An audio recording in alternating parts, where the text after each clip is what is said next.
দেখতে পারা ওই বাঙ্গা ইয়েগুলো এই কিন্তু প্রধানমন্ত্রীর বাসভবন আসলো, প্রধানমন্ত্রীর বাসভবন মানুষের রাগ করিয়ে এটা ওইগুলো ভাঙ্গিছে। আমরা অনেকটা ভিডিও দেখছি যে প্রধানমন্ত্রীর বহুত জিনিস এই বাড়ির থেকে কিন্তু নেওয়া হয়েছে, এই ওয়ালের সাইড ওই সাইড থেকে।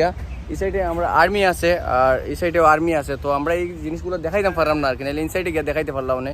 কিন্তু এই যখন বাঙ্গাগুলোর প্রমাণ রয়েছে এখনও পর্যন্ত টিল নাও যে এই জায়গা থেকে মানুষে ওর তো অ্যাটাক দিছে, লাস্টে বাধ্য হয়ে বাগিয়ে যাইতে লাগছে হাসিনারে নিজের সরকার ছাড়িয়া, নিজের দেশ ছাড়িয়া, নিজের গণভবন। যে ওয়ালটা দেখতরা, এই ওয়ালটা হইলো এখানে হলো মানে প্রধানমন্ত্রীর বাসভবন যেই আসে সরকারে, বাংলাদেশ সরকারে এই ওয়ালের ভিতরেই সামনে যায়। এখানে একটা পুকুর আছে যেখানে আসলে আমাদের যে প্রাক্তন প্রাইম মিনিস্টার ছিলেন শেখ হাসিনা এখানে মাছের চাষ করতেন। ওইখানে ওই পুকুরটা ওনার কিছু বেশ ভিডিও আমরা দেখতে পাচ্ছি যে এখানে একটা পুকুর আছে। আমরা যদি একটু ক্লোজলি নিই ক্যামেরাটা, আচ্ছা এই যে পুকুরটা হ্যাঁ হ্যাঁ দেখা যাচ্ছে, হ্যাঁ পুকুর দেখা যাচ্ছে, এখান থেকে পুকুরটা দেখা যাচ্ছে।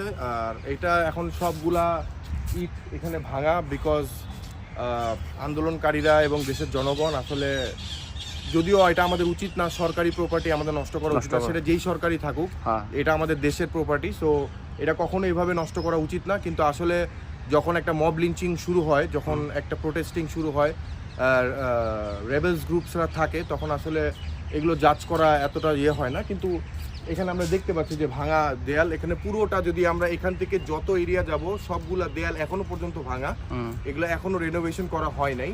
সো আমরা আশা করতেছি হয়তো বর্তমান যে তত্ত্বাবধায়ক সরকার আছেন বা উপদেষ্টা আছেন, হয়তো উনি এটাকে রেনোভেশন করাবেন, অথবা নেক্সট যে সরকার আসবে আসার পরপরই এটাকে রেনোভেশন। আচ্ছা সাইফ, এইগুলোকে মানুষে ভাঙছে?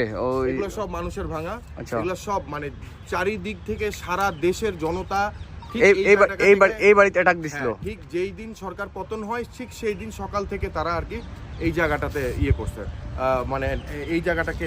এই বাড়িতে হাসিনা আসিল, মানে এই ওয়ালের ওই সাইডেও মানে হাসিনার ঘর।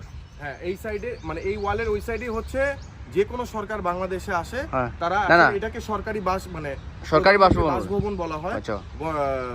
তো এইখানে আর কি এই প্রধানমন্ত্রী থাকে। তো এই ওয়ালের বিয়ন্ডের থেকে টোটাল একটা এরিয়া, এবং সেখানে যেই প্রধানমন্ত্রী আসুক তাদের বাসভবন এখানে হয়ে থাকে।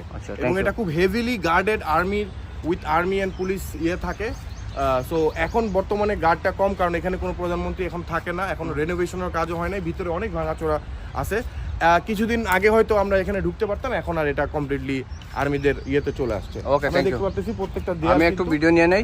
ওকে, সো এখানে এই ভাঙাগুলো, এখানে আমরা যে আমাদের যে মাঝখানে আগস্টের যে বিপ্লবটা হয়েছিল সরকার উৎখাতের জন্য, তো এটা হচ্ছে মেইন প্লেস, এটা হচ্ছে প্রধানমন্ত্রী বাসভবন। তো আমরা এখান থেকে আসার সময় এই যে আমরা যে দরজা গেটগুলা বা দেয়ালগুলা ভাঙা দেখতেছি, এটা ওই প্রোটেস্টের সময় জনগণরা আসলে তাদের আক্ষেপ থেকে পুরো ভাঙা তারপরে তারা ভিতরে ঢুকছে। বাট মানে আনফরচুনেটলি ওই সময় এক্স প্রাইম মিনিস্টার ছিল না, প্রধানমন্ত্রী ছিল না এখানে, তাকে এখান থেকে সরাই নেওয়া হয়েছে পুরান এয়ারপোর্টে, যাতে সে দেশ ছাড়তে পারে। সো এখন দেখতে পাচ্ছেন যে আগের মতো আর এরকম হেভি সিকিউরিটি নাই। একটা সময় ঠিক এই পয়েন্টটাতে, এই যে আমরা দেখতে পাচ্ছি এই পয়েন্টটাতে অনেক হেভিলি আর্মি গার্ডেড ছিল। বাংলাদেশ ফার্স্ট টাইমের জন্য সাধারণ জনগণ এই এরিয়াটাতে, রেস্ট্রিক্টেড এরিয়াটাতে ঢুকছে। ঢোকার পরে আমরা ভিতরে এক্সপ্লোর করছি আর কি মোটামুটি। হ্যাঁ, আর আমরা এই যে এটা হচ্ছে ভাই, আপনি কোন জায়গায় সাইড করে এই রোডটার নাম কি? হ্যাঁ, এই রোডটার নাম কি? এই রোডটার নাম হচ্ছে সংসদ ভবন রোড।